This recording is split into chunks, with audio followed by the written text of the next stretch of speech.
How's it going, guys? This is Twister, and finally I've gotten around to be bringing you the second episode in my in-depth map breakdown series, and this time requested by my main man, Herder of Buffalo. He requested Aftermath, so I've got Aftermath with you today. The gameplay is a nice little 81-5, just to kind of like show you how I play this map. I thought it was a really good gameplay, just to give you guys a visual example of some of the tips I'm going to be giving you in this video. Now, first things first, I'm going to give you a lowdown on the spawns. Now, on the left you can see we've got the A spawns. Now, for the most part, in Black Ops 2 as a whole, but definitely in this map, you and your enemies will mostly spawn at the back. Now in A, as you can see, a lot of the spawns are situated at the back of the map, behind the A flag, up to the top left of the A flag and just below it. And there's a really kind of sketchy spawn below and to the right of A flag. They don't often spawn there, but that's mainly when, like, as you can see, as you will be able to see later in the gameplay, I just destroy the enemies with the Lodestar, and they will kind of switch spawns to that lower right spawn, but they don't often spawn there. That's just a kind of like backup spawn. If the enemies keep dying, it'll just spawn them there to try and get them safely if the enemies keep dying. But anyway, moving on to the C spawns on the right, a lot of the time they will spawn at the back of C and below it. There's one other spawn up top in the garage. They don't often spawn there, but that's just when, like say, I was in a Lodestar in this gameplay and I just kept killing them at the back of C, so it spawned them up there to try and give them a safe spawn. But two tips I can give you to kind of like learning spawns and noting them in your head to learn is: one, when you spawn, try to take a mental note of that particular spawn and where you've spawned.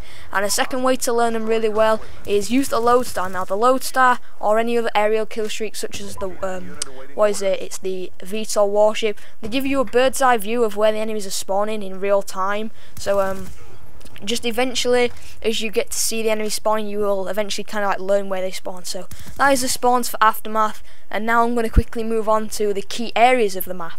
So what I like to do on Aftermath is just situate myself in the middle of the map, and the reason I do this is I just want to kind of let the enemies come to me. Now, as you can see, the main areas outside the middle of the map are really open, just outside of C and A domination, because on other maps you can just go into the spawn and just wreak havoc on the enemies, but on this map it isn't so easy because it's so open and you're going to get shot from all angles. So what I like to do is situate myself in the middle of the map and play a bit of a waiting game, let the enemies come to me through the blue main choke points, as you can see I've highlighted. And there's like two little head glitches on either side behind these two little barriers, and you can just head glitch behind there, wait for the enemies to come to you, and basically just build up to your kill streaks, because the kill streaks on this map do pretty nice work, and it's quite a hard map to get a lot of gun kills. As I said, you can't really rush into the spawn as easy as you can on the other map, so you just want to situate yourself in the middle of the map, build up to your kill streaks, and they'll do most of the work to you. They'll do most of the work for you, rather. However, if the situation requires you to get as many gun kills as possible in a short space of time, then I've highlighted some basic flank routes in green arrows. You just want to use these flank routes to try and get yourself into the enemy spawn, so you can get those spawn kills on the enemies, so you can either try and secure 100+ if it's late in the game, you need to get some quick kills, or you just need to get some quick kills to get to your kill streaks that you wouldn't really be able to do if you were just trying to wait out the enemies in the middle of the map.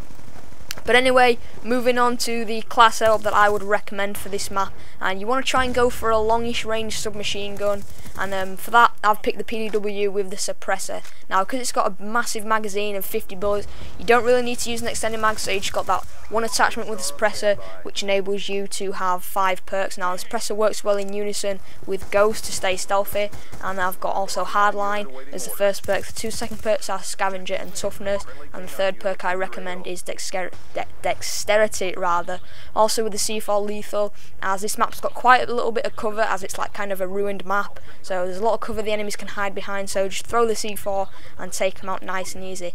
Now in this map, the main things that are going to be getting you kills is the kill streaks. Now for this I would recommend the use of the Lodestar, the K9 unit and the Swarm. Now the thing I'm missing out here is the VSAT, but if you are playing this waiting game in the middle of the map, You don't really need that VSAT. You just wait them out. You're not running into the enemy spawn as much as you would do on other maps. So if you just try and slowly build yourself up to the kill streaks, let them do the work, and then hopefully you can chain the kill streaks up nice and easy. So that is my breakdown of this map. I really did hope you guys did enjoy it. If you did, definitely be sure to hit that like button. And if you want to see more of these, definitely hit that subscribe button. And let me know what other maps you want to see from this series, and I'll try and get working on them straight away, and I'll try and get them out more often, as it's been over a month since I did the last one, which was Carrier.